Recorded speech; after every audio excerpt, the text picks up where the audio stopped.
Tekjuskattur skattur sem við borgum af launum. Hluti af tekjuskattinum fer til ríkisins og hluti fer til sveitarfélagana.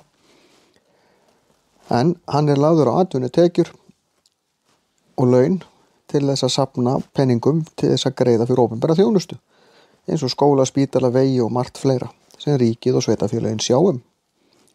Allir sem vinna sér inn tekjur þurfa að greiða tekjuskatt nema tekjurnar séu svo lágar að þær séu fyrir neðan það sem kallað skattleysismörk.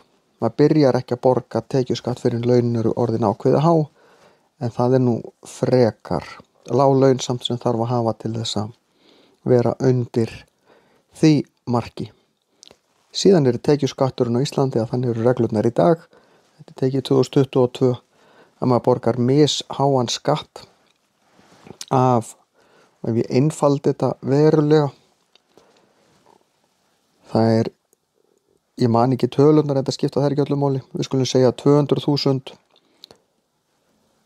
þá borgi ég 0%, á næstu 400.000, þá borga ég kannski 40%, þá ég ekki að borga 40% af þessum 200.000, heldur bara 400.000. Tekjuskatturinn lægri en 40% en því ég svona námunda. Og svo yfir kannski 900.000 að þá fer ég að borga alltaf tæplega 50%, en ég þó bara að borga það af því sem fyrir ofan það, ekki laununum sem þarna fyrir neðan.